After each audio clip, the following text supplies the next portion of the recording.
Ok, entonces, bueno, bienvenidos todo el mundo. Esta es nuestra primera reunión, nuestra primera charla que estamos organizando este semestre.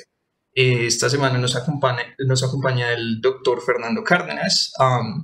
Hizo su PhD en neurociencia comportamental en la Universidad de Sao Paulo. Sé que fuiste el director del laboratorio de neurociencia y comportamiento del departamento de psicología, pero no estoy seguro si la página está bien actualizada. Si todavía lo... No, la página está muy desactualizada, realmente sí, pero aún soy el director, sí. En realidad solamente ha tenido un director ese laboratorio y pues soy yo. Ok, pues en realidad es muy bueno porque es parecido a la iniciativa que tenemos acá en economía. Pero listo, entonces hoy el doctor el doctor Cárdenas nos va a hablar sobre modelos animales en neurociencia. Y listo, no sé si quieras compartir pantalla, algo por el estilo. Sí, tengo una presentacioncita pequeña. Igual yo después te voy a pasar a ti el link como para que si de pronto lo quieres repartir también para que los asistentes lo puedan tener. Entonces te voy a compartir la presentación. Listo, perfecto. Listo, entonces me voy a silenciar para que puedas dar la presentación. Y pues muchas gracias por acompañarnos. Listo, perfecto. Muchísimas gracias a ti por la invitación. Pues me parece muy interesante que exista este interés digamos, en un área que aparentemente sería un poquitico separada, distante de lo que normalmente se esperaría. Normalmente aquí voy a presentar algunas de las cosas, pero pues es digamos, un abordaje general, una cosa muy global, pues porque no, digamos que no es el momento para entrar en ciertos detalles y ciertas cosas. Entonces simplemente es como una primera visión general de por qué y cómo son los modelos animales que se utilizan en neurociencia, con un énfasis particular en neurociencia comportamental, que es el tipo de trabajos que nosotros hacemos en mi laboratorio. Existen muchísimos niveles de neurociencia, hasta la molecular, por ejemplo, neurociencia de sistemas y otros tipos, pero pues aquí solamente quisiera hablar de neurociencia comportamental, que es como lo que más abordamos. Muchas de las cosas que vamos a presentar aquí pues son trabajos que se hacen rutinariamente en mi laboratorio, o bueno, se hacían antes de que hubiéramos tenido que salir de la universidad, de tal manera que de todos ellos tenemos un poco más de información si alguien queda con algún interés o alguien tiene alguna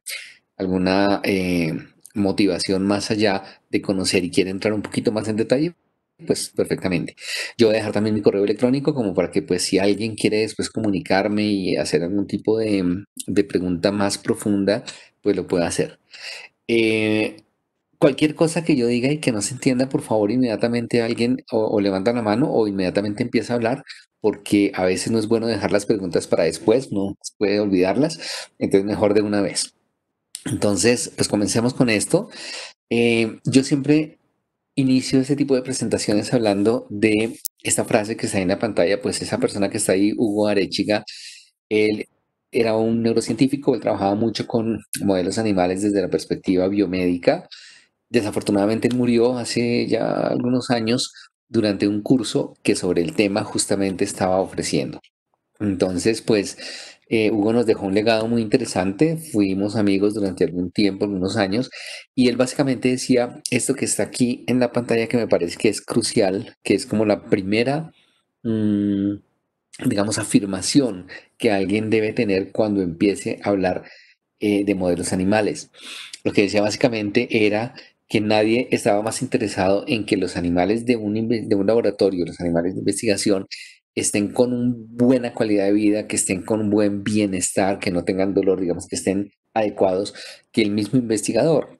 Y pues él lo sustentaba diciendo que, entre otras, los datos experimentales que uno obtenga, pues en últimas son realmente un reflejo de que también está el animal. Un animal que esté en malas condiciones, un animal que esté sometido a dolor, que esté sometido a estrés, por ejemplo, pues entonces nunca va a permitirnos tener unos datos de investigación con los que realmente se pueda trabajar, datos que sean equiparables con otros, que sean replicables, que puedan ser utilizables de verdad.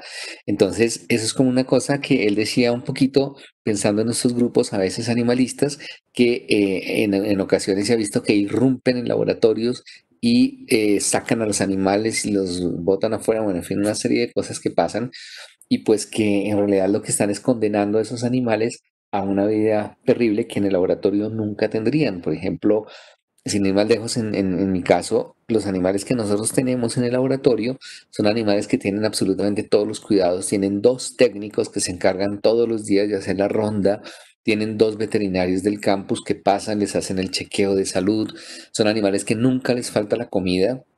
Tienen el aire perfectamente limpio, un nivel de pureza de 99%, porque tenemos dos sistemas de filtro. Tienen la temperatura mantenida.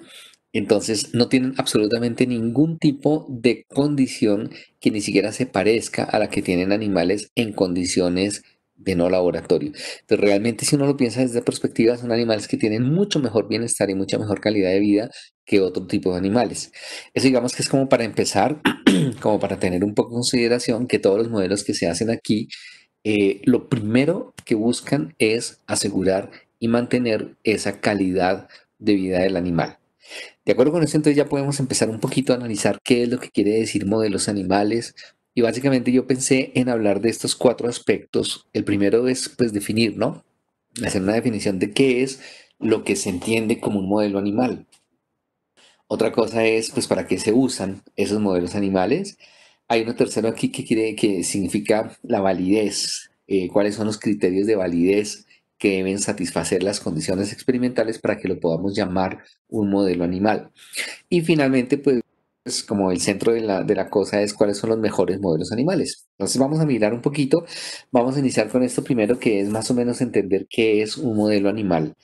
Mm, a veces un error común que uno escucha es que hay personas que creen que el modelo animal es, por ejemplo, el ratón con que se trabaja, o la rata con que se trabaja, o el pez, si están trabajando con ese tipo de modelos, o si son invertebrados, la cucaracha, o en fin, el animal con el que se trabaja, eso no es un modelo. El modelo animal se define es como una situación experimental que se crea para estudiar algún fenómeno. Al ser una situación experimental, pues necesariamente ya nos trae a la mente pues, que tenemos que tener un control adecuado de variables. Quiere decir, es una situación en la cual tenemos una posibilidad perfecta de controlar todas las variables que vamos a utilizar, tanto las variables independientes, que son con las que, digamos, se va a iniciar ese estudio, las que se van a manipular, como lo que son las variables que se llaman intervinientes, ¿no? O variables de contexto, variables que están ahí. Por ejemplo, la temperatura, por ejemplo, la humedad, por ejemplo, cosas como la calidad del agua que el animal toma. Hay diferencia dependiendo del agua que se tome. Hay aguas que pueden venir con algunos gérmenes, parásitos, cosas. Hay aguas que pues son muy puras. Entonces, un laboratorio siempre tiene que asegurar que controla eso. Nosotros tenemos un sistema, por ejemplo, de filtro de 4 niveles para el agua de los animales, de tal forma que eso se controla al máximo. La temperatura, la humedad, les digo, es una cosa muy importante, que los animales no estén en condiciones de hacinamiento, por ejemplo, sino que haya máximo 4 por jaula para que estén bien.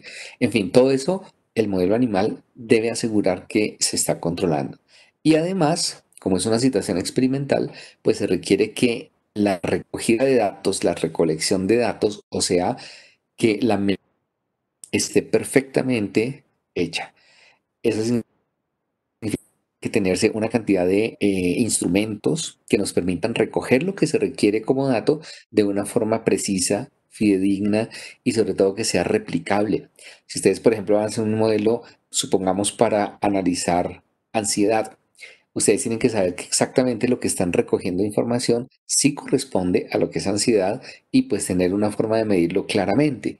Por ejemplo, un animal cuando está con estrés produce mucha hormona, de una hormona que se llama ACTH, también produce mucho cortisol, mineralocorticoides, glucocorticoides. Si ustedes quieren analizar, pues tienen que tener un aparato que les permita realmente medir con precisión cuánta cantidad de corticosterona, por ejemplo, tiene por mililitro de sangre.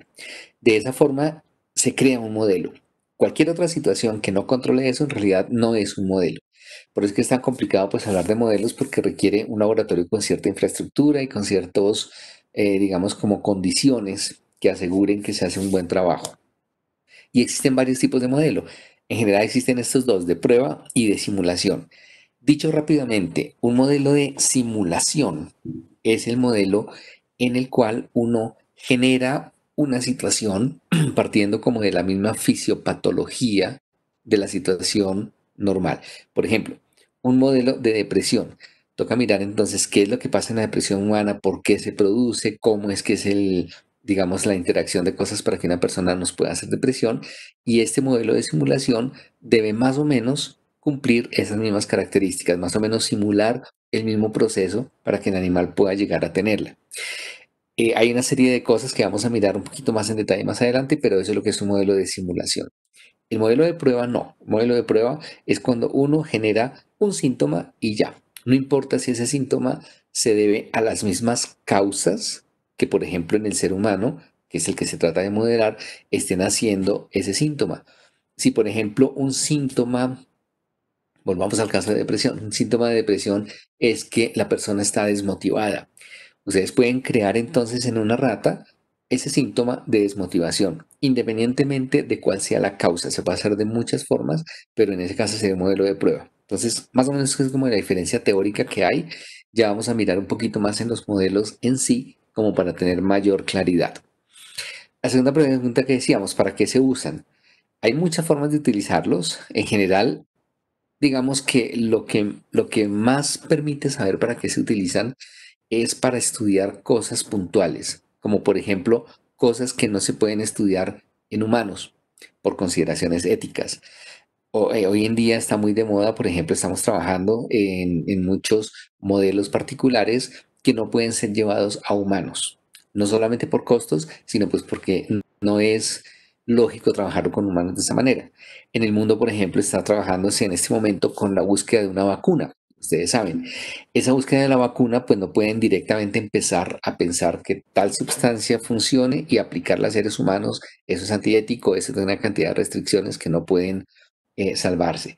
De esa manera, es necesario, sí, iniciar pues con modelos animales. Entonces, primero se prueban esas vacunas en células. Si funciona, entonces después se prueba en ratones, en ratas. Si se quiere ver efectos secundarios, que es otra de las razones para utilizar modelos, pues se utilizan micos, se utilizan marranos. Ustedes saben que el marrano fisiológicamente es muy parecido a nosotros. Entonces, para ver efectos secundarios se utiliza mucho ese tipo de animales. Entonces, depende más o menos, ahí son algunos de los usos para los cuales son utilizados estos modelos. Pero siempre toca tomar en consideración la relación costo-beneficio. Es, digamos, como el punto central en cualquier investigación. Y básicamente quiere decir, ¿qué tanto voy a obtener yo de resultados importantes que me justifiquen estar utilizando animales? O sea, si yo voy a estar con una situación experimental, probablemente voy a interferir con la salud de ese animal, probablemente voy a generarle estrés, probablemente voy a ponerle miedo al animal. Entonces, qué tanto realmente vale la pena y se justifica que yo haga ese tipo de cosas para tener, pues, digamos, algún conocimiento? Entonces, en ese sentido, como que es la relación costo-beneficio a la que hacemos referencia. Creo que alguien hizo un comentario. No sé si de pronto. No, creo que alguien tenía el micrófono prendido, pero no No, es. es que pensé que era por el chat. Creo que vi alguna cosa en el chat, pero no sé, ¿tú lo podrías revisar? No, no, en el chat por ahora no veo Ok, nada. bueno. La segunda pregunta, pues que toca hacer de acuerdo con ese costo-beneficio, es lo de la expectativa y la calidad de vida. Esto más o menos se resume a lo siguiente. Hoy en día nosotros tenemos una expectativa de más de 80 años de vida, pero eso no necesariamente significa que la cualidad de vida, la calidad de vida pueda mantenerse permanentemente igual. Llevémoslo a un ejemplo. Ustedes saben, hoy en día se habla mucho del Alzheimer, se habla muchísimo de las demencias. Son enfermedades que inclusive algunas personas consideran que son nuevas, que son enfermedades que no existían antes. Eso no es verdad.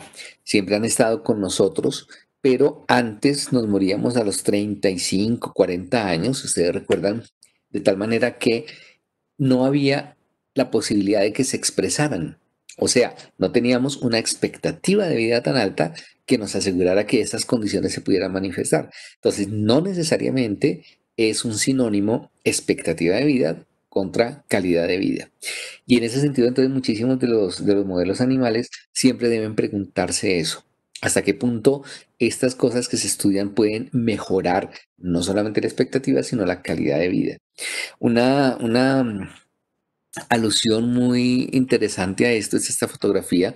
Es una fotografía de unas personas que están manifestándose, son animalistas, están manifestándose en contra de la investigación animal. Este es una publicidad hecha por esta Foundation for Biomedical Research. Y entonces lo que dice aquí arriba es muy interesante. Dice, gracias a la investigación animal, ellos van a poder protestar 23.5 años más. Eso básicamente quiere decir que si no fuera por investigación animal, pues no tendríamos esa expectativa de vida tan alta que tenemos y pues es como el centro. Entonces, todo eso son cosas que nosotros debemos pues al estudio de modelos animales. Dentro de los criterios de validez, simplemente les voy a dejar esto aquí para que ustedes lo vean. Quienes quieran entrar a la presentación pueden entrar a prezi.com y ahí encuentran pues mi nombre y entonces pueden entrar a esta presentación. Debe estar abierta, em, digamos, al público.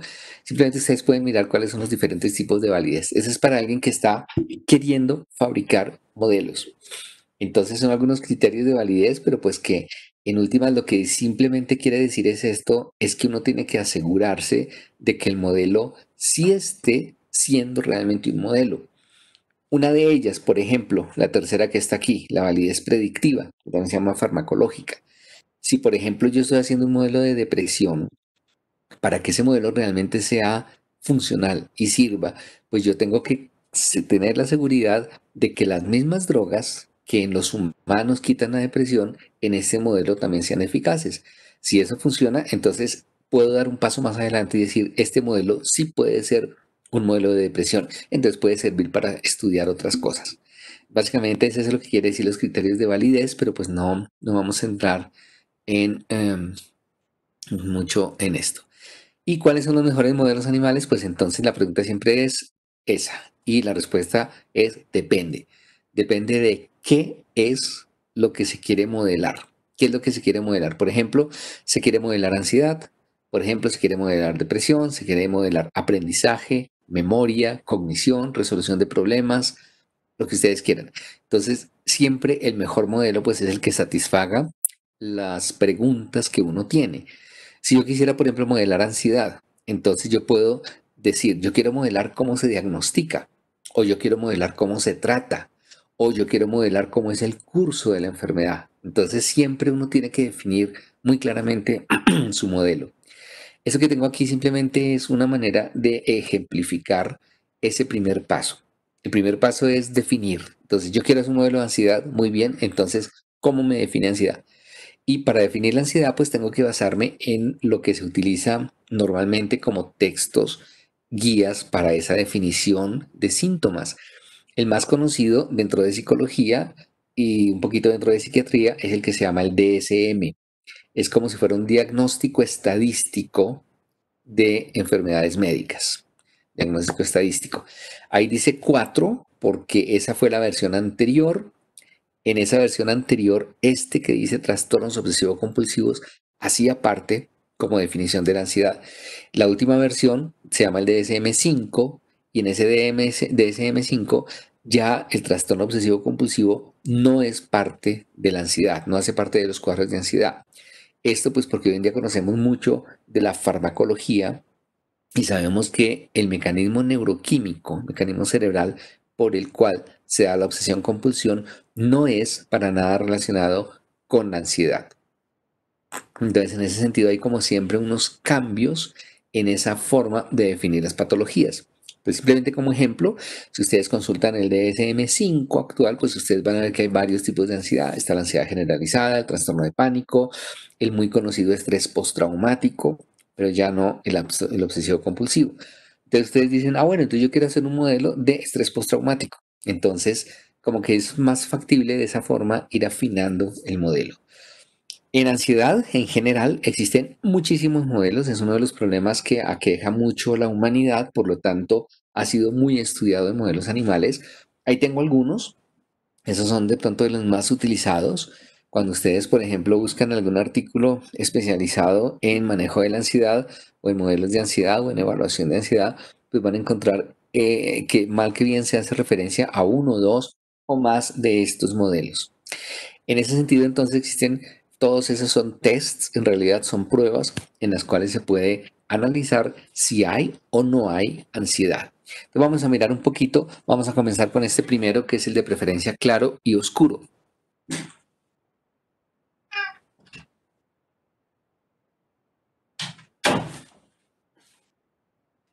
Este es un test que se llama la caja de preferencia claro oscuro. Ustedes lo ven, pues claramente es una caja que está dividida en dos mitades.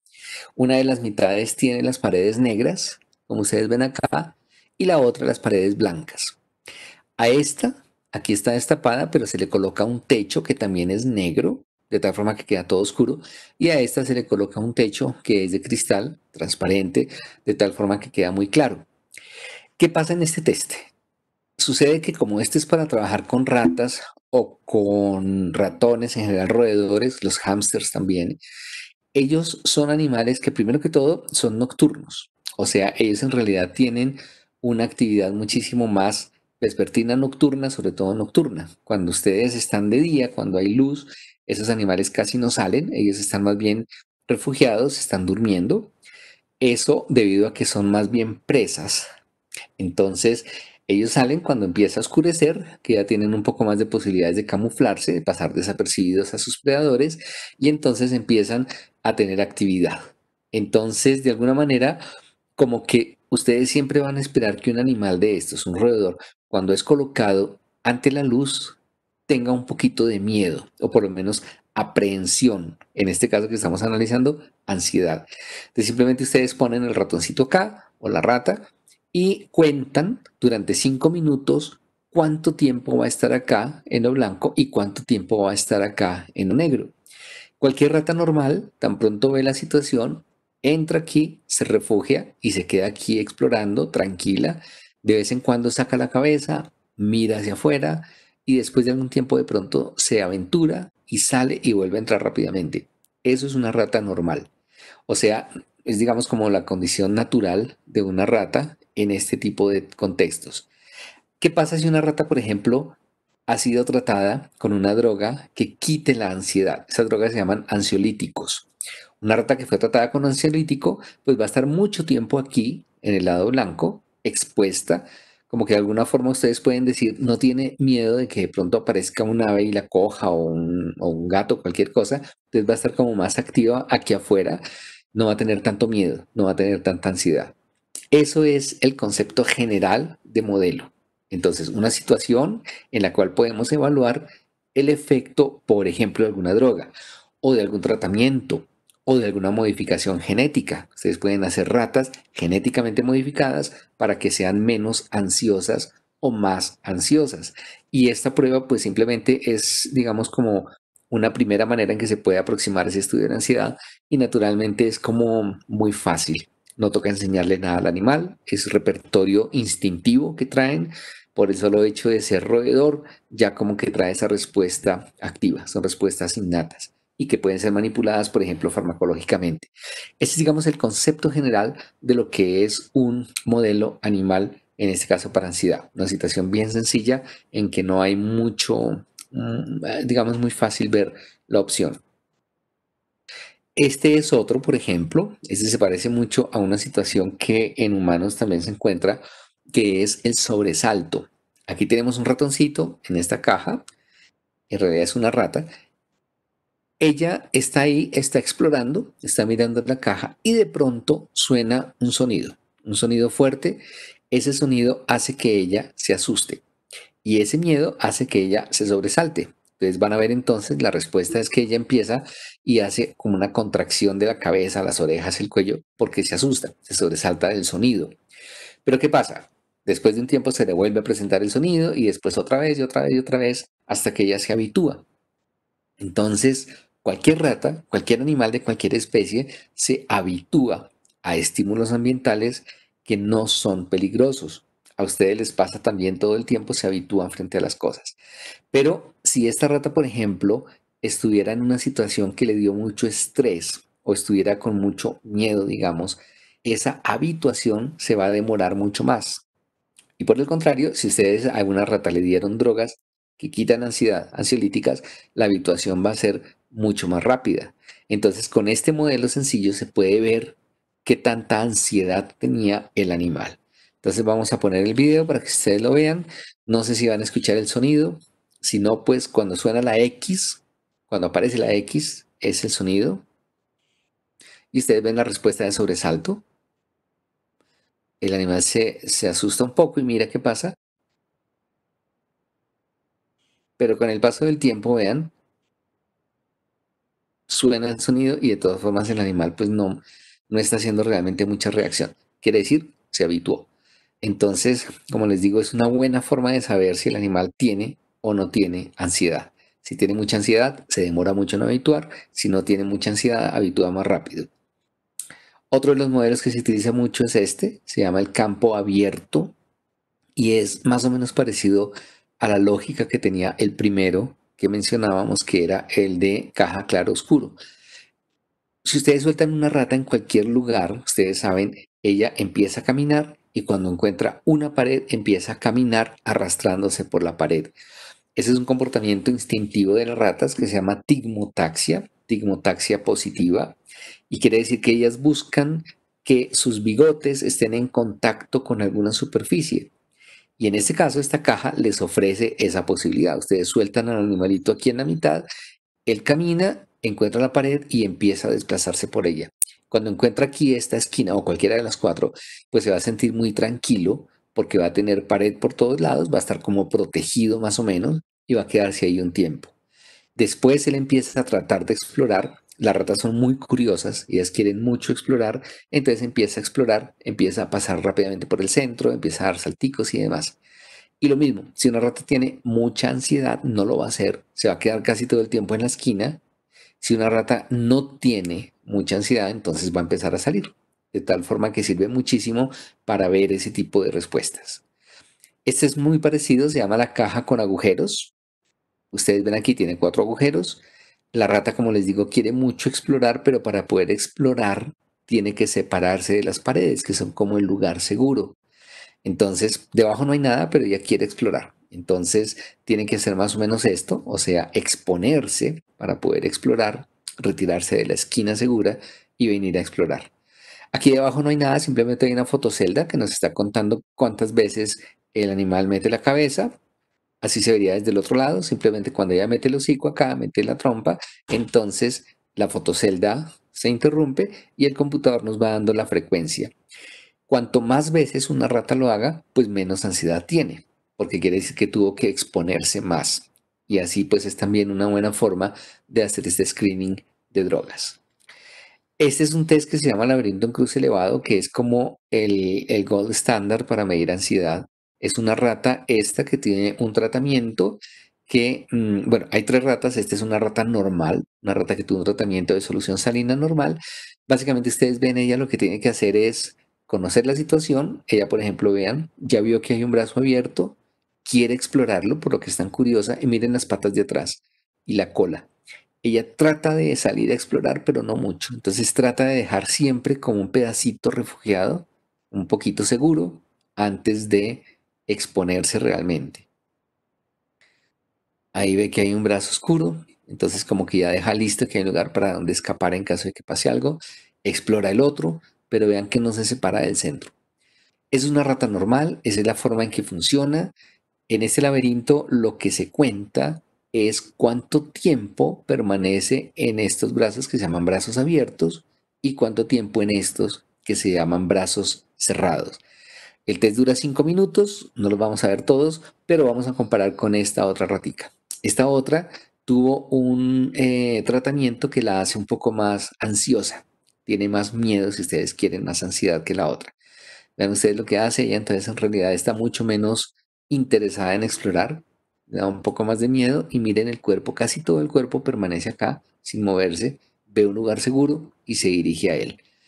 Eso es lo que hace una rata que tiene un poco más de ansiedad. Esta tercera, por el contrario, fue tratada con una sustancia que estábamos probando como un potencial ansiolítico, o sea, una droga que podría quitar la ansiedad.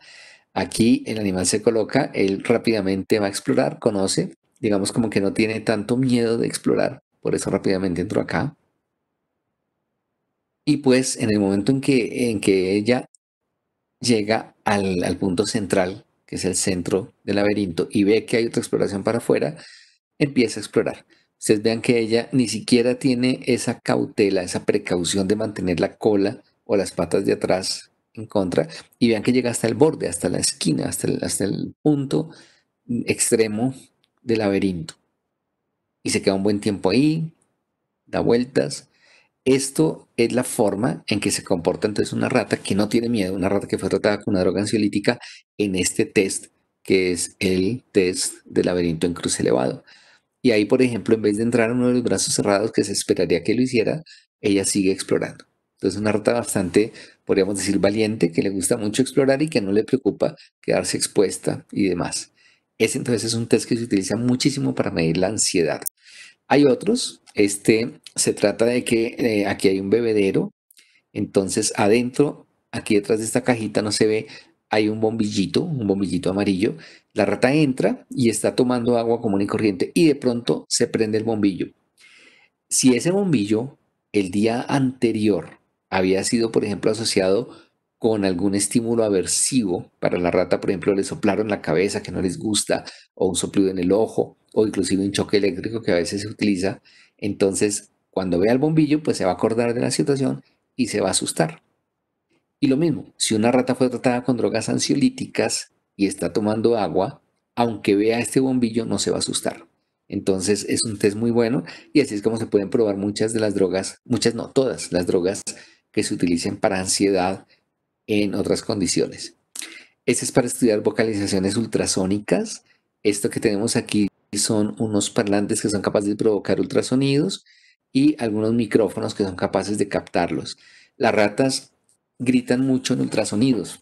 Por ejemplo, cuando las ratas están felices, pegan unos chillidos grandísimos, larguísimos, pero nosotros no los escuchamos. Entonces son unos gritos ultrasónicos. Sí, vi que alguien levantó la mano. Si quieres nos cuentas antes de seguir.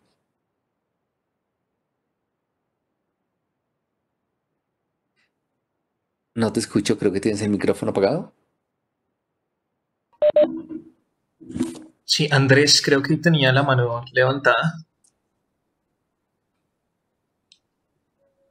Bueno, creo que me apareció un mensaje de un problema con la reunión. En dado caso, pues nos podríamos conectar al siguiente link y para la próxima vez yo intento arreglarlo. Sí, pero sigue, profe, por favor. Sí, no, no hay problema, o sea, podemos seguir. Sí, pero en caso de que se acabe, de que nos saque de la reunión, pues sí, sí podrías volver a entrar al link, pues Dale. sería ideal. Ok, ok, entonces lo tendré presente.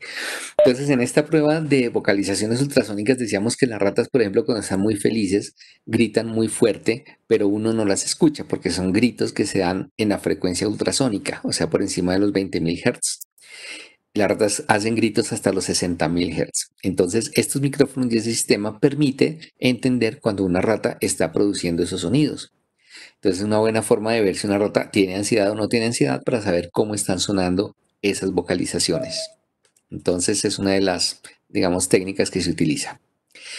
Esta es bien interesante, se llama el test del cavar o de más bien esconder o enterrar defensivo.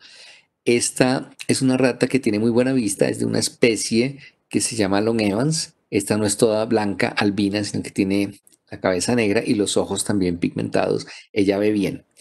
Esta es una varillita por la cual hay una corriente eléctrica que está siempre ahí. Cuando la rata pasa y accidentalmente se toca, entonces se lleva un corrientazo.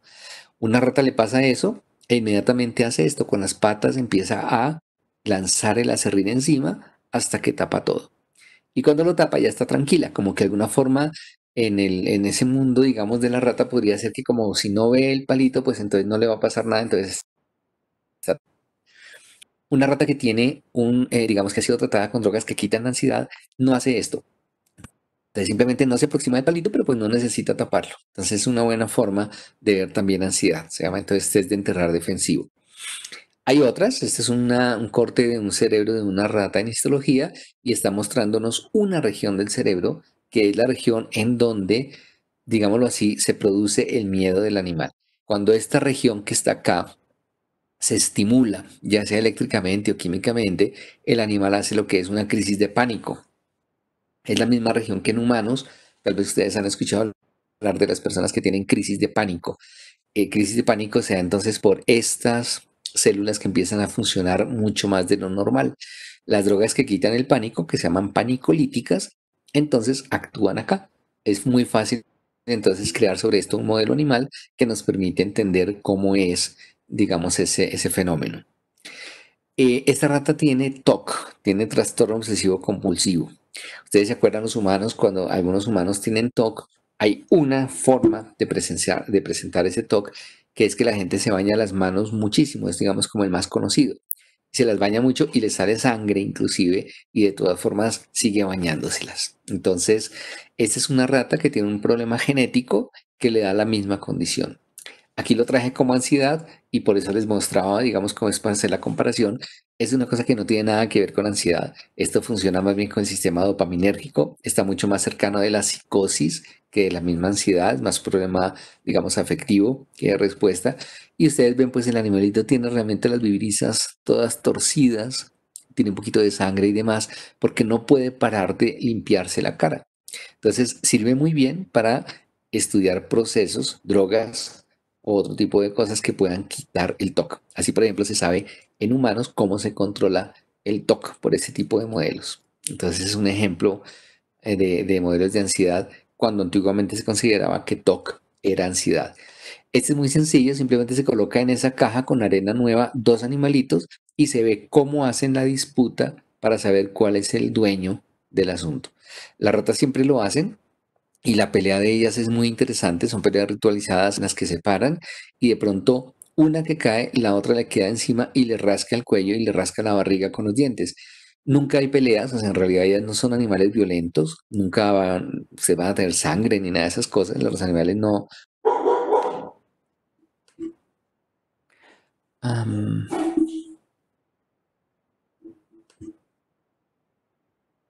Creo que estábamos aquí en esta parte de la presentación. Sí, estoy Entonces, aquí. listo. Entonces les decía que aquí simplemente se coloca esta caja, pues en la que los animalitos van a definir quién es el dueño del territorio. Nunca hay peleas así que lleven a ningún tipo digamos, de generación de un acto violento como tal en los animales, pero es fácil ver si una rata, por ejemplo, está muy ansiosa o no. Las ratas que están muy ansiosas no se defienden casi y rápidamente dejan que la otra las doblegue. Entonces, digamos que es muy fácil también estudiarlo de esa forma. Ese sería más o menos entonces algunos de los animales, de algunos de los modelos animales que teníamos para el estudio de la ansiedad. Mm, Este es muy parecido al primero que teníamos, pues no voy a hablar mucho de él, simplemente se acuerdan que era el contexto oscuro, cuando el animalito entraba, pues entonces debería entrar más rápidamente. Este animal tuvo una condición el día anterior y es que cuando entró, aquí adentro le pusieron un estímulo aversivo. Puede ser, por ejemplo, había un paño con olor de gato, que es bastante aversivo para ellas, o directamente se le pasó un choque eléctrico en las patas. En todo caso, cuando se coloca de nuevo, el animal ya no entra, pues porque recuerda la situación. Entonces tiene un periodo en que se queda aquí pensando, digámoslo así, si entra o no. Eso se cuenta y pues lo mismo, una rata que está muy ansiosa, pues entonces va a demorarse mucho tiempo antes de entrar, mientras que una rata que no tenga ansiedad va a entrar rápidamente. Ese es un modelo que se utiliza. Ahora, hay muchísimos modelos de memoria de aprendizaje, muchos. Aquí les voy a mostrar un video. Tal vez ustedes conocen, esta es una caja que se llama caja de Skinner. Simplemente es una ratica que ya está entrenada para que cuando oprime esta palanca, por aquí le sale una bolita de comida. Generalmente se utilizan cosas como pelitas de chocolate, los Choco Crispy les gusta mucho, pedacitos de Oreo. Las ratas pueden aprender muchas cosas y entre las cosas que aprenden, por ejemplo, está que esto solo funcione cuando la luz está prendida. Entonces, uno puede estudiar muchísimo cosas de memoria, cosas de aprendizaje en esto. Ese también vale la pena verlo. Es como una especie de partido de ping pong entre las dos palomas, más o menos. Ellas fueron entrenadas de tal manera que cuando una de ellas deja pasar la pelota, la otra recibe alimento. Entonces vean, por ejemplo, en ese momento la pelota se le pasó a la de allá, entonces esta de aquí recibe comida. Ese es un test muy bonito, pues para ver cómo son los mecanismos cerebrales para el aprendizaje, para la memoria, y en todos los organismos se pueden estudiar, en este caso palomas, que tienen pues una buena capacidad de ejecución. Ustedes tal vez habrán visto, este es un video bastante largo de muchos de estas, eh, digamos como comportamientos, como trucos que pueden aprender a hacer las ratas, este específicamente de ratas, y pues más o menos está mostrando que son animales muy versátiles. Todos estos son modelos que pueden ser llevados al laboratorio y estudiados como modelos de memoria, como modelos de aprendizaje. Hay muchísimas situaciones interesantes que ellas pueden hacer. Ellas pueden inclusive hacer cosas como, vean esto, por ejemplo, aprender a desamarrar zapatos. Ellas pueden jugar básquetbol. Ahí es muy usual esto, por ejemplo, en Estados Unidos muchísimas de las facultades que tienen departamentos de psicología hacen como torneos de fútbol o de básquetbol de ratas, más o menos como una forma de demostrar el tipo de aprendizaje que se puede hacer. Entonces, si después quieren mirarlo en detalle, es bien interesante, pues muestra más o menos todas las perspectivas que tienen las ratas de comportamiento. Eh, Ese es un test de cognición en que la palomita tiene que resolver este problema. El problema es que tiene aquí una fruta, pero ella no alcanza a cogerlo. Y aquí hay como un cosito de madera.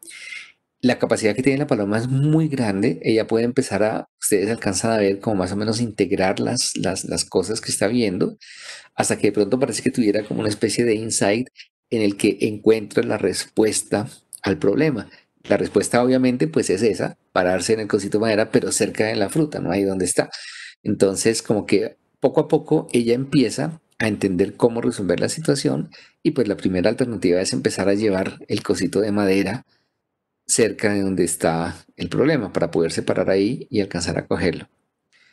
Hace ensayos y bueno, en fin, es una manera muy interesante de utilizar estos modelos de aprendizaje y de memoria porque nos permiten ver, por ejemplo, cuáles son las áreas del cerebro que están encargadas de resolver esto. Y ahí lo resolvió. Este es una prueba de memoria específicamente. Ese es un ratoncito, es una piscina que tiene agua caliente, pues tibia. Y aquí en esta región hay una plataforma escondida. El agua está blancuzca, se le echa un tinte especial y el ratoncito no lo ve. Entonces el ratoncito está dando vueltas y ya sabe más o menos que aquí cerca del triángulo está la plataforma. Entonces él llega en un momento determinado. Ahí está, ahí llegó y se sube. Esto, digamos, es lo que se espera que un animalito haga después de algunos días y después de unos 5 días ya él directamente sabe que si ustedes lo ponen acá, rapidito llega acá. Entonces sirve mucho para ver alteraciones de la memoria que pueden utilizarse como si fueran ejemplos de enfermedad de Alzheimer o de algunas otras patologías.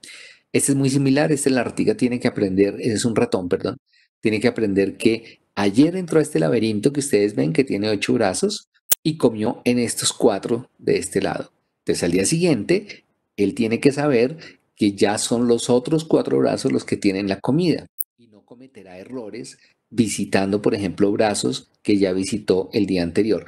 Sin embargo, este ratón es un ratón que es modificado genéticamente, es un ratón transgénico que le falta un gen y ese gen hace que él no pueda tener buena memoria. Entonces vean ustedes, él comete errores, está yendo a lugares donde ya fue el día anterior o un segundo error. Ahí, por ejemplo, comete otro error porque ya había comido el día de hoy. Entonces uno puede contar errores de memoria remota, otro error de memoria, digamos, del día anterior y otro de la memoria del mismo día. Entonces un ratoncito que realmente tiene muy poquitas probabilidades de aprender es un buen modelo de Alzheimer y pues tiene que ver con esto. Otro test que es muy parecido a este que decíamos de la piscina, solamente que aquí es en una condición seca y el animalito lo que tiene es que acordarse que aquí debajo está su jaula. Esta rata tiene un problema también que no tiene muy buena memoria, ya lo ha hecho muchas veces, pero todavía no se acuerda dónde es que queda y entonces lo que hace es que empieza a ir agujero por agujero hasta que llega al que quiere. Entonces una rata normal pues ya había aprendido mucho más rápido y simplemente se pone acá, evalúa el espacio y directamente corre hacia este agujero que se llama agujero de salida. Esta ratica va uno por uno porque no tiene buena memoria. Eh, Esos son otros, por ejemplo, para ver memoria visual. Aquí es una piscina para ratas también, muy pequeñita. Y aquí hay una plataforma, hay unas rayitas. Ella tiene que recordar que aquí es donde está la salida, pero simplemente no puede hacerlo, entonces no recuerda exactamente dónde es. Son distintos tipos de test. Este me gustaría que lo viéramos un poquito en detalle, es un chimpancé y él está frente a una pantalla, ustedes vieron, aquí se le iluminan los números, más o menos una secuencia de números que va desde 1 hasta 9. Ellos tienen muy buena memoria, entonces él mira los números y ya aprendió a oprimirlos en orden, vean ustedes, y vean sobre todo la rapidez con la que lo hace. No cometen errores, lo hacen muy fácilmente, entonces digamos que es como la forma en que ellos lo van ejecutando. Ese es todo el sistema en que ellos reciben maní, porque les fascina el maní. Entonces, cuando lo hacen bien, reciben un maní y con eso aprenden a hacer la tarea. Entonces, vean aquí otro ejemplo. Lo interesante es que después de que pasa un poco de tiempo, ahí la tarea se les complejiza. Entonces, ustedes vieron, aparece un círculo. Cuando el chimpancé oprime el círculo, los números aparecen, pero tan pronto el primero es tocado, tan pronto él toca el primero, los demás se desaparecen. Sin embargo, él recuerda la secuencia. Entonces vean ustedes dónde están ubicados todos los números y miren lo que va a pasar. Oprime el primero, todos quedan cajita y sin embargo él se acuerda dónde estaban todos. Entonces tiene una velocidad de respuesta enorme, es muy fácil, él lo aprende a hacer muy rápidamente. Y si ven el tiempo que demora viéndolos, es muy cortico. Él mal ve los números y ya empieza a resolver la tarea porque tiene una memoria, podríamos llamar inclusive memoria fotográfica. Esto hacen entonces digamos, la comparación de la ejecución de ese chimpancé con niños que tienen una edad cognitiva, una edad mental aproximada con la del chimpancé. Entonces, el niño tiene que hacer exactamente la misma respuesta del chimpancé, y pues lo que tenemos aquí es esto. Los niños primero aprenden la tarea sin oprimir la cajita y después vean todo el tiempo que gastan memorizando dónde está. Gastan aproximadamente 8 veces más de tiempo que el chimpancé y ninguno de ellos pudo ejecutar la tarea. Entonces es un modelo de cognición, un modelo, digamos, de resolución de problemas visuales. Todos cometieron errores después del cuarto ensayo. Entonces, más o menos para mostrar algunos de estos modelos que también se pueden utilizar en memoria y demás. Otro tipo de modelos que se usan, por ejemplo, para exploración. Este es un aparato que se llama el cilindro que gira. Ustedes lo ven, es un cilindro que gira y entonces las raticas tienen que ir caminando sin dejarse caer. A esta rata le dieron una droga que quita la ansiedad, pero además de que quita la ansiedad, la pone como un poquito, digamos, como dormida. Entonces pierde la habilidad psicomotriz y pues simplemente se cae. Aquí debajo naturalmente hay una red que la recoge pues para que no se haga daño y es un modelo que ve efectos secundarios motrices. Aquí hay un video del campo abierto para que ustedes vean cómo la rata lo resuelve y esto se utiliza por ejemplo para saber si la rata está moviéndose bien o no. Algunas drogas pueden por ejemplo interferir con el movimiento, entonces digamos como que empieza a pensarse si son o no utilizables, si se pueden dar algunos eh, no sé, otras drogas que lo antepongan, en fin. Ese es otro en que el animal está caminando, camina por una pared de vidrio, este es un piso de vidrio y aquí abajo hay un espejo. Entonces, cuando ella camina, uno puede verla justamente desde los dos puntos de vista. Uno puede verla de forma lateral, entonces uno puede ver las patas, qué tan alto está el piso, qué tanto mueve la pata. Y aquí uno puede ver, las patas están pintadas con tinta negra, uno puede ver qué tanto las aleja de la mitad del cuerpo, si aplica únicamente presión en los dedos o en la palma, o sea que sirve para hacer un estudio de el, digamos, del caminar de este animal.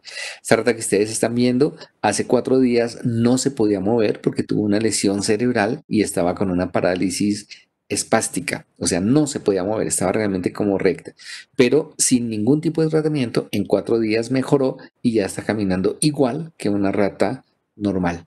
Entonces es, digamos, una cosa que caracteriza el encéfalo de algunos animales y es que se pueden recuperar muy fácilmente de cierto tipo de lesiones. Entonces es un modelo muy bonito para ver motricidad y demás. Hay modelos para esquizofrenia, simplemente pues les voy a mostrar algunos de estos, pero pues no vamos a entrar en énfasis en ellos. Hay modelos, por ejemplo, administrarle drogas, normalmente drogas que son de uso inclusive en humanos, de uso abusivo, de uso recreacional, como anfetaminas, como LSD, ácido lisérgico es este, DMT, dimetiltriptamina, que son alucinógenos. Eso crea un estado muy similar a la esquizofrenia, tanto en humanos como en ratas o en ratones. Entonces se utiliza como un modelo para analizar esquizofrenia.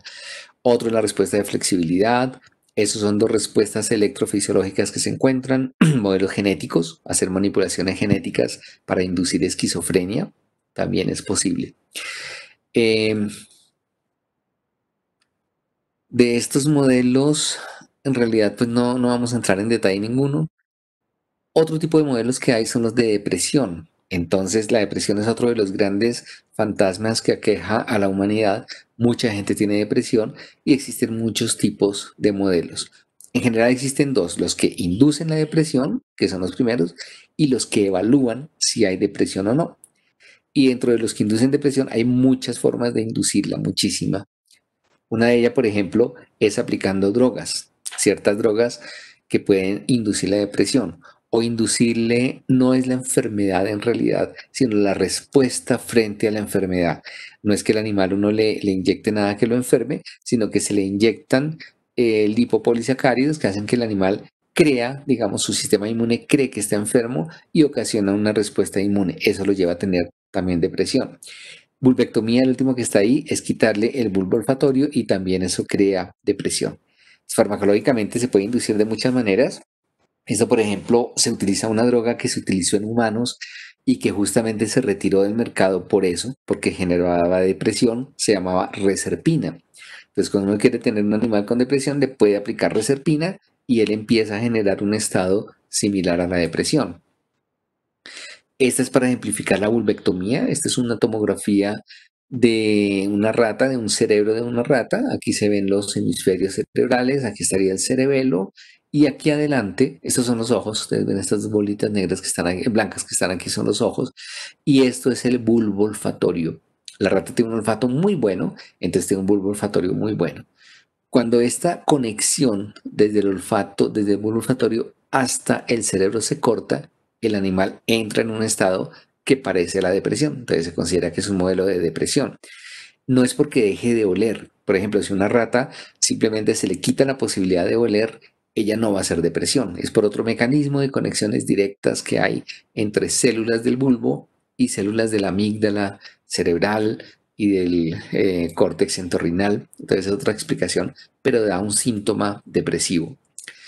Dentro de los modelos que pueden servir para inducir la depresión, pero que no son invasivos, que no son de este estilo, hay muchos. Entonces, por ejemplo, uno es este, se utilizó durante la década de los 50, ya no se utiliza más, porque pues tenía una serie de connotaciones éticas en que el animal sufría, por eso ya no se utiliza, y era básicamente un animal se le dejaba en un pedazo de una caja donde se le ponían ruidos muy fuertes, a veces le hacían soplar viento a los perros, inicialmente con perros, no les gusta mucho el viento, entonces les soplaban viento en la espalda, por ejemplo, y otras cosas. Y después de muchos días de esto, por ahí unos 8 días de ese tipo de estímulos aversivos, se le daba la opción de que si cruzaba a este lado ya no le pasaba nada, pero el perro no lo hacía. A eso se le dio el nombre de desesperanza aprendida. Más o menos se decía que entonces el animal aprendió a estar así, aprendió a estar en esa situación, entonces ya no le interesaba y entonces se consideró que eso era la génesis de la depresión. Hoy en día pues se sabe que no, en humanos eso realmente no funciona de esa manera, no es el único causal de depresión.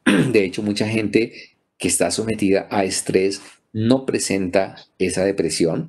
Ustedes saben lo que se llama la vulnerabilidad es una cosa y por otro lado está la resiliencia. Hay gente que aunque esté en muchos ambientes que son muy estresantes, como este perro en esa situación, no desarrollan depresión. Entonces, fue un momento de la historia, se utilizó como modelo, hoy en día se reemplazó por otras cosas como este.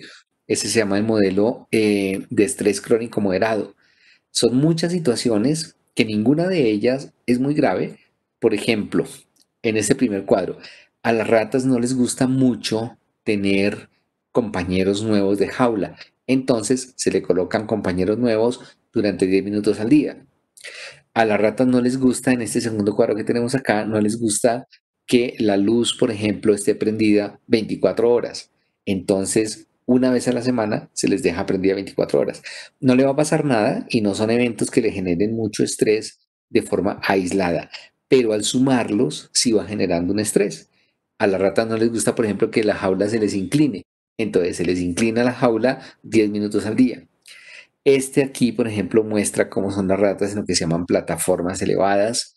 Es un video que nos muestra más o menos esto. A la rata no le gusta estar en esa situación, entonces se deja 5 minutos al día y ya.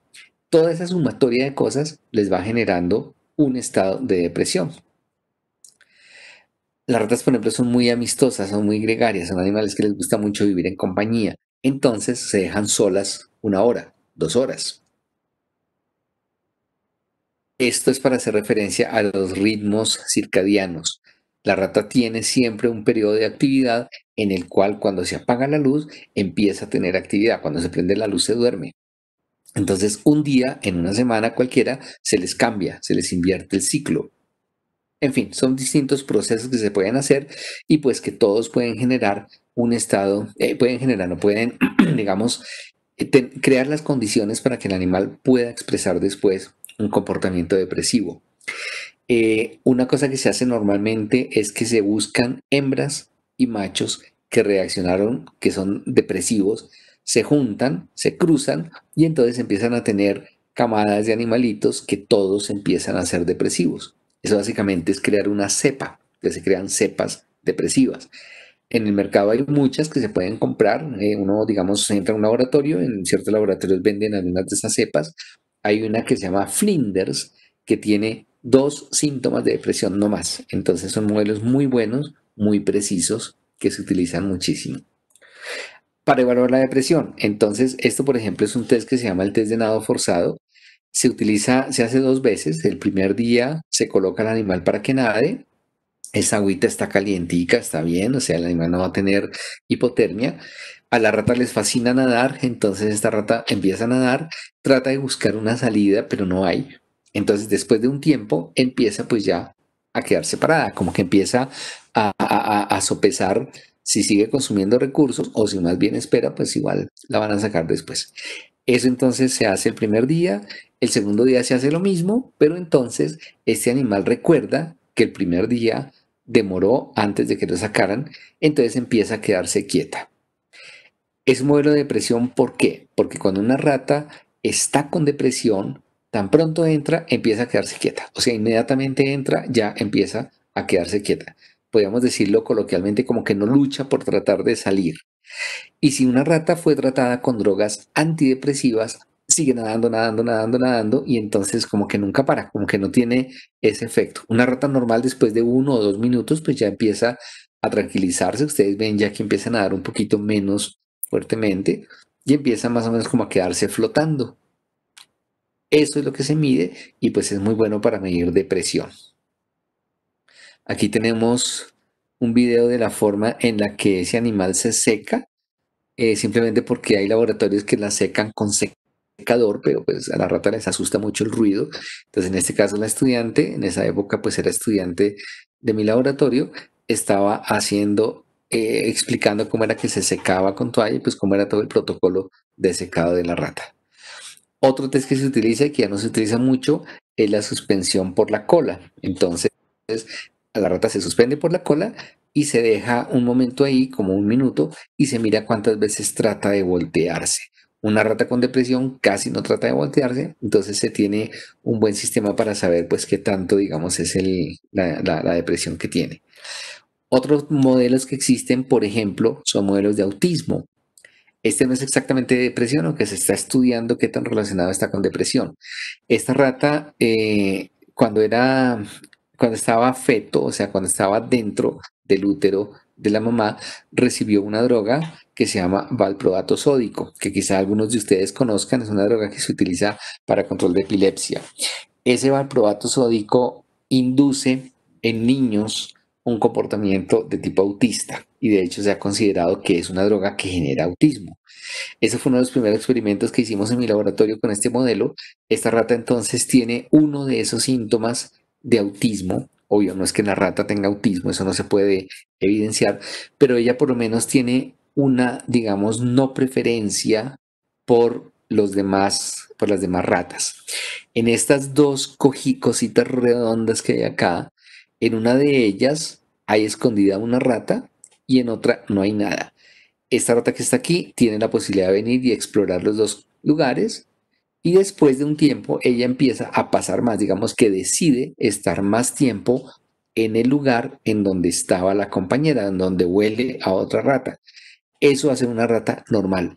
La rata con autismo no. La rata con autismo pues está 50% acá, 50% acá, como que no tiene mucha de esa necesidad social. Por eso se ha considerado que es un modelo de autismo y se utiliza también. Este es un modelo de placer. Esta rata tiene una versión modificada de esta caja de Skinner. Cuando ella oprime la palanca, le pasa un choque eléctrico en el cerebro en el área del placer.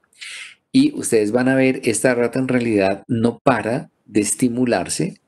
Ella en realidad, pues cada vez que estimula la palanca se pasa un choque eléctrico en el cerebro y se siente realmente, digamos, muy feliz.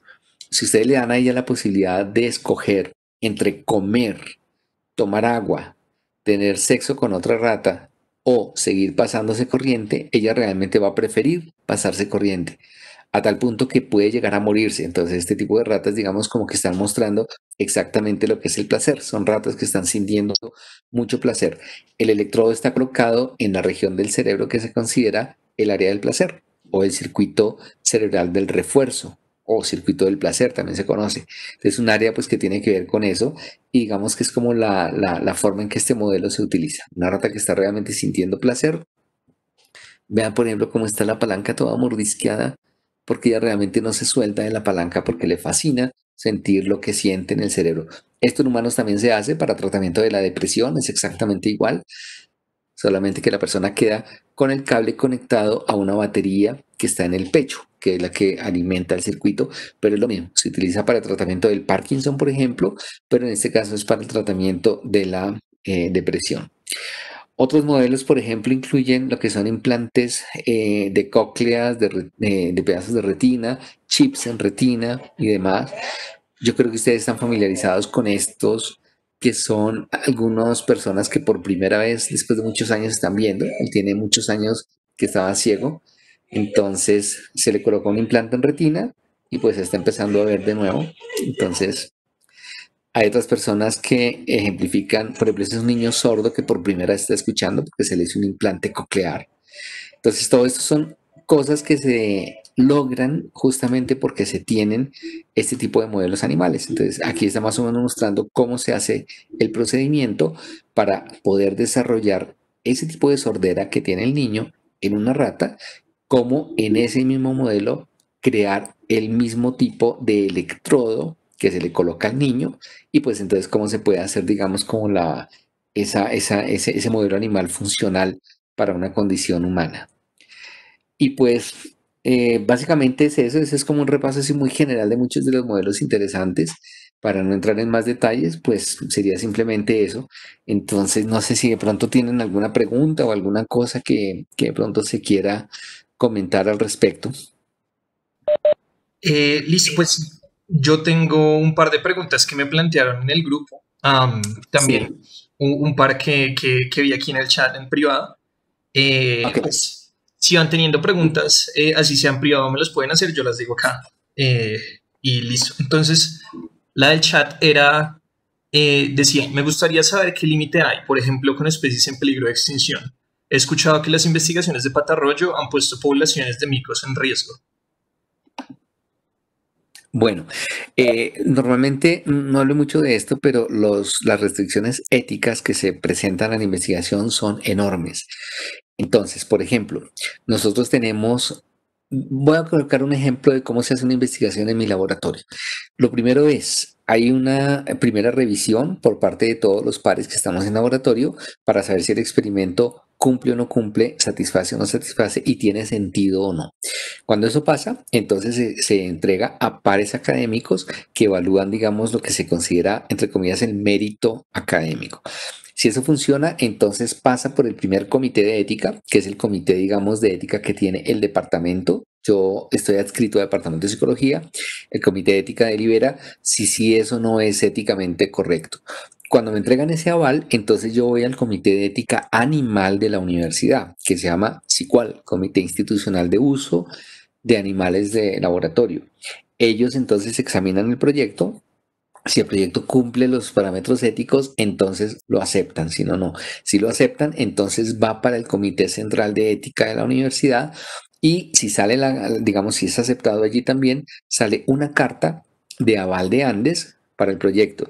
Con esa carta yo voy, por ejemplo, a la otra institución, si estoy pidiendo, supongamos que estoy pidiendo dinero a Colciencias o a Colfuturo o a una entidad internacional. Entonces, con esta carta, yo voy a Conciencias, entrego el proyecto y esto, y la otra institución tiene que haber hecho el mismo proceso allá. De tal forma que por lo menos son 8 comités de ética distintos antes de que un proyecto llegue a ser aprobado. Y obviamente, pues proyectos con especies en vías de extinción, ni pensarlo, eso no se puede hacer legalmente. Ilegalmente, obvio, pero legalmente no se puede hacer. Entonces siempre el comité de ética pues nos permite ver ese tipo de parámetros. Esos comités de ética están amparados en la ley. Hay una ley en Colombia que regula y legisla y normatiza cómo es el uso de los animales en investigación. Por eso que cuando se hace el modelo, yo les decía, se requiere que sea una cosa bien sustentada, que se le haya analizado bien la validez, que realmente tenga, digamos, un objetivo. Son todas esas las cosas que se evalúan. Entonces, naturalmente, pues se utiliza principalmente animales de laboratorio, fundamentalmente ratas, se utilizan ratones, conejos, peces, algunos insectos, se utilizan también a veces cefalópodos en otras latitudes. Rara vez se utilizan animales mayores y el estudio, por ejemplo, con micos, con primates, es complicadísimo porque tiene muchas cosas. Una de ellas es que son animales muy costosos desde el punto de vista de su mantenimiento en un laboratorio. Un mico vive muchos años, se reproduce muy rara vez, cuesta muchísimo en el sentido de que tenerlo hasta que crezca, pues es mucho tiempo y todo eso hace que no sea tan fácil el trabajo con ellos. Entonces los comités de ética casi nunca aceptan este tipo de cosas, a no ser que sea con una serie de características y directrices y demás. Hechos aislados como el de Patarroyo existen, claro, pero pues no quiere decir que esa sea la norma, ni mucho menos, porque pues la ley está justamente para eso, para proteger animales. En el caso de las ratas hay una cosa interesante, se utilizan mucho como modelo. ¿Por qué? Primero, obviamente no están en vías de extinción, todo lo contrario, son animales que cada vez son más bien considerados como plagas en muchas regiones. Son animales que si uno los mira, tan pronto una rata nace, por ejemplo, más o menos a los 40, 50 días, supongamos 2 meses, ya está en edad reproductiva, ya es fértil. Cuando una ratica hembra queda embarazada, el embarazo dura 20 días, 21 días. Y cuando nace, tiene más o menos 10, 12, 14 críos. De ellos, casi siempre todos sobreviven. Es muy raro que algunos se mueran. Uno que otro se morirá, pero normalmente todos sobreviven. Y la lactancia dura solamente 20 días. O sea que después de que cada uno de esos animalitos sale de lactancia, en muy poquito tiempo, en un mes y medio, ya está listo para empezar a reproducirse. Y cada uno de ellos puede producir entonces 20 animales más. Entonces son animales que se producen con una velocidad asombrosa. Entonces es muy fácil en un laboratorio tener las condiciones para que vayan creciendo. Entonces digamos que todo lo que es el problema ético está perfectamente resuelto. Está todo hoy en día. Una cosa que es muy característica de la humanidad en este momento es que tenemos una visión mucho más globalista, que no solamente implica que nos sintamos todos como una unidad, sino que también nos sentimos como una unidad con el mismo planeta. Hay muchísimos movimientos en este momento que tratan de preservar condiciones en el ambiente, el medio ambiente, los animales. Hoy en día se tiene una consideración y un respeto por la vida de los animales que antes no se tenía. Entonces, hoy en día, por ejemplo, todas las organizaciones de animales tienen muchísimo más peso de carácter político, de carácter ideológico y otras cosas, lo que asegura pues que siempre haya más y más, eh, digamos, como fiscalización sobre esto para que no se cometan cosas como esos ejemplos aislados tipo lo de patarroyo. Entonces la ciencia normalmente no funciona así, funciona es pues de una perspectiva más de tener control y cuidado. Listo, perfecto. Otra de las preguntas que tenía del grupo es sobre qué modelos animales son mejores para evaluar la percepción de valor de las cosas. Como en economía a veces nos puede interesar esto, tal vez en economía experimental, como ver cuando tomo decisiones por una cosa u otra, em, como de pronto en qué tipo de modelos se puede emular eso más, como ese tipo de decisiones sobre pues decisiones no triviales, ¿sí? Sí, Como de sí. decidir pues una decisión difícil y pues cuáles se podrían como aplicar más a decisiones de humanos. Bueno, bien interesante. Existen muchísimos modelos para estudiar lo que se llama en sí toma de decisiones.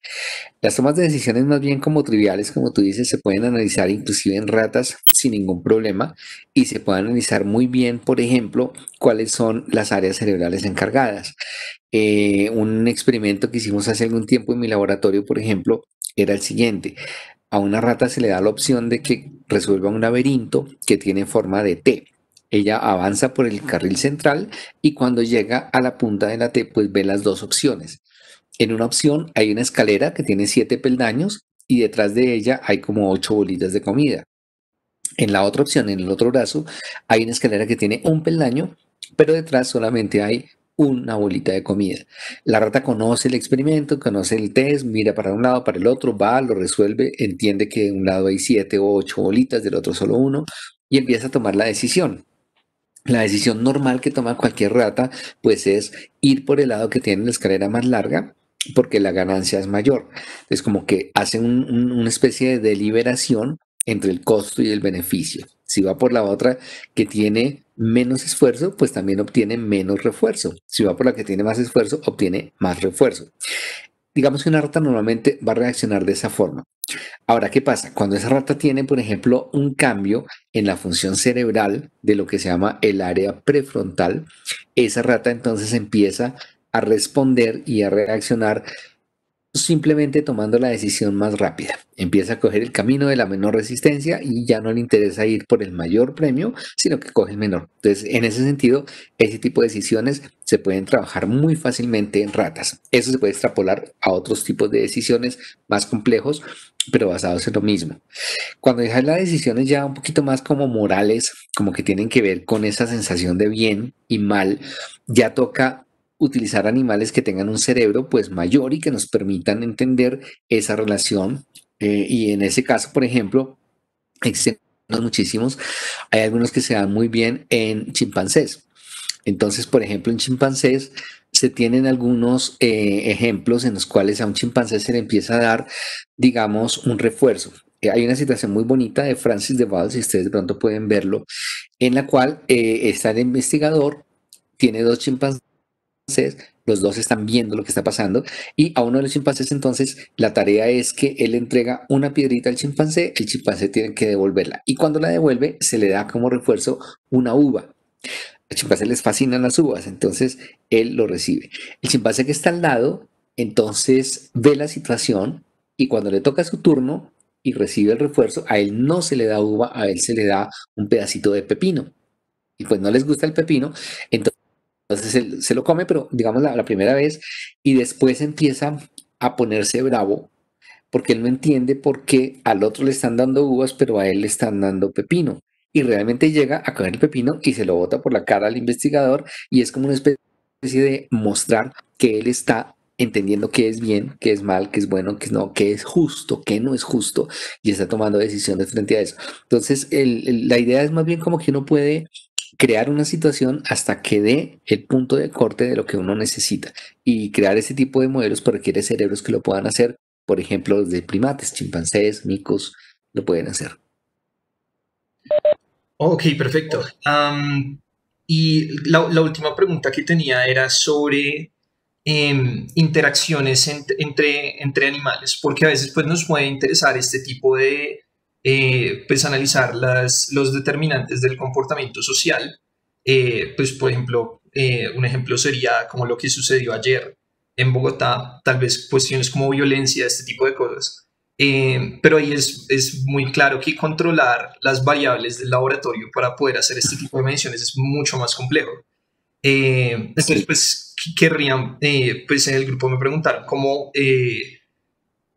qué tipo de experimentos se pueden hacer en animales que me permitan estudiar este tipo de determinantes del comportamiento social. Pues vimos como esta Sí. interacción en las ratas al principio, eh, pues no sé si se puede extrapolar a más individuos o si ya es muy complicado. No, sí se puede. Lo que pasa es que hay que distinguir una cosa, es que muchos animales aparentemente son sociales, pero no tienen como una especie de fin social común. Entonces, digamos, las ratas todas ellas viven en comunidad y tratan de colaborar y hacen las mismas cosas, pero el fin no es en sí la sociedad, sino ellas mismas, su propio beneficio. Entonces, puede que todas colaboren en tal o cual circunstancia, pero independientemente cada una de ellas está buscando su propio beneficio en términos de comida y otras cosas. Entonces, un poquito es diferente. Pero existen algunos modelos en los cuales se puede colocar a varios animales a que colaboren para que obtengan una, digamos, una recompensa común. Entonces, como que una tarea se distribuye en 6 o 7 subtareas diferentes y cada rata tiene que hacer una parte de esa tarea. Con cierto entrenamiento, ellas son capaces de entender la situación y cada una hace su parte de la tarea para poder obtener el beneficio común. Entonces, digamos que es una cosa que se puede utilizar en ratas, pero no es lo ideal. Para situaciones como las que tú planteas, en realidad es muy difícil hacerlo en algo que no sean primates. Todos los primates tenemos ya un concepto de sociedad y hay algunas cosas que se pueden hacer, otras que no, pero se pueden estudiar. Hay muchos tipos de investigaciones que no se hacen experimentalmente, sino que se hacen de forma de registros observacionales e inclusive observaciones que se llaman anecdóticas. Entonces, por ejemplo, se va y se observa en la naturaleza cómo se comportan animales en ciertas circunstancias y eso puede dar un paralelo de lo que pasa y se pueden hacer extrapolaciones y se pueden modificar ciertas circunstancias.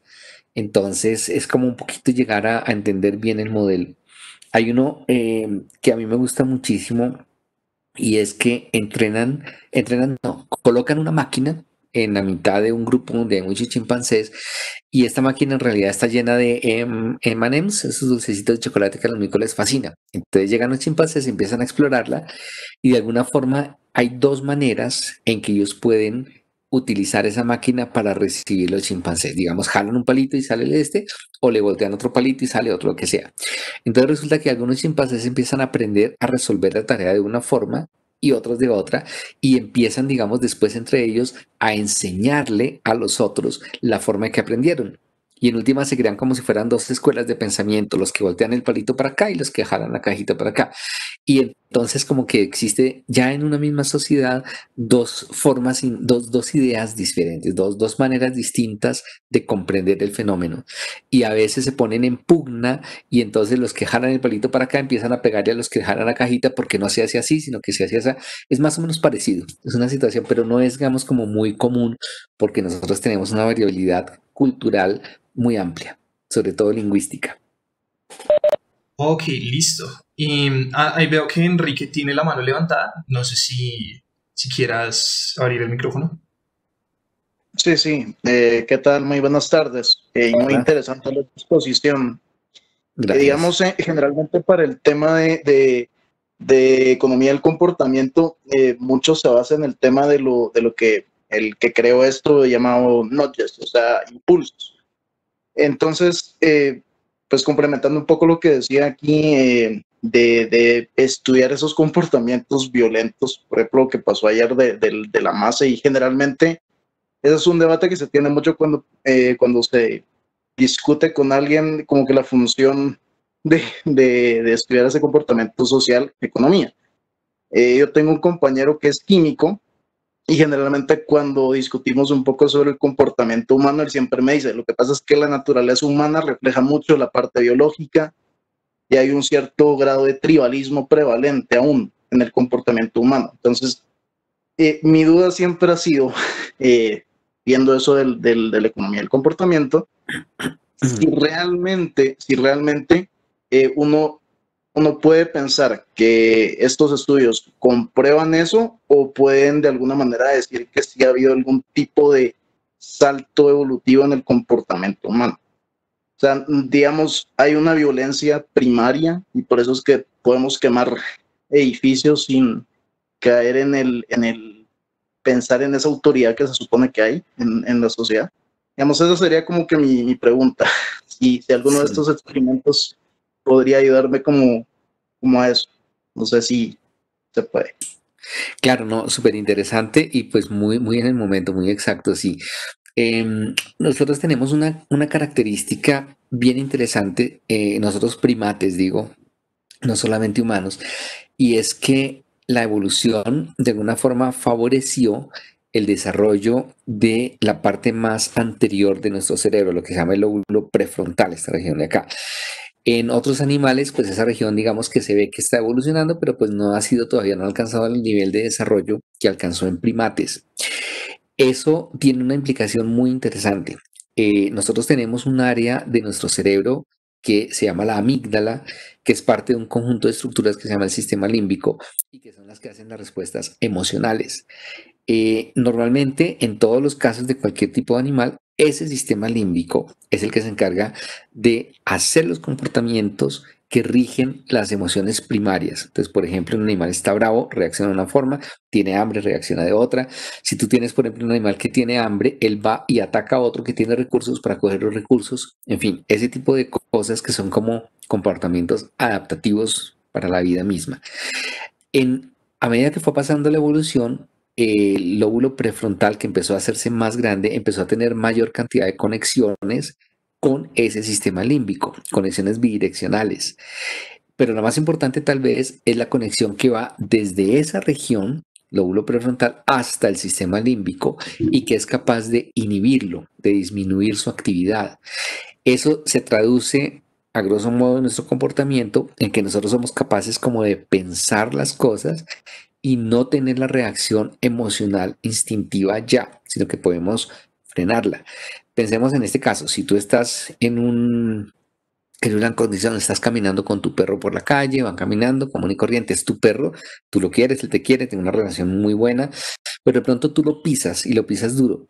¿Cuál es la reacción del perro? El perro inmediatamente se voltea y muerde. No importa quién eres y no lo hace, digamos, porque sea un perro malo, sino porque es un arco reflejo normal y entonces él ante el dolor se defiende de esa manera. Él no tiene, digamos, la capacidad cerebral, no tiene el desarrollo cerebral requerido para hacer lo que harías tú, por ejemplo, en una situación, haz de cuenta, vas en un bus y de pronto te pisan.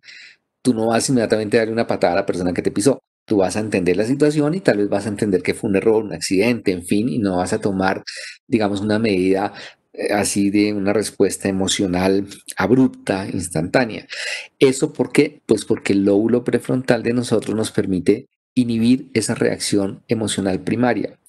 ¿Qué pasa cuando, por ejemplo, hay una lesión de esa área? Pues entonces la persona empieza a perder eso, pierde ese control social y de hecho entra en lo que se llama en psicopatología síndrome prefrontal. Se llama una lesión de una lesión prefrontal que da lugar a un síndrome de personalidad prefrontal.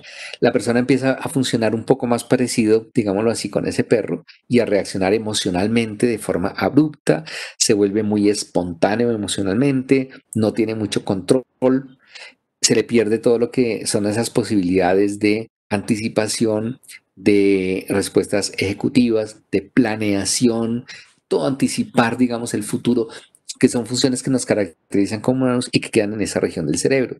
Entonces, en ese sentido, los modelos que quieren hacer eso, pues tienen que basarse y hacerse en primates, por eso que es tan complicado.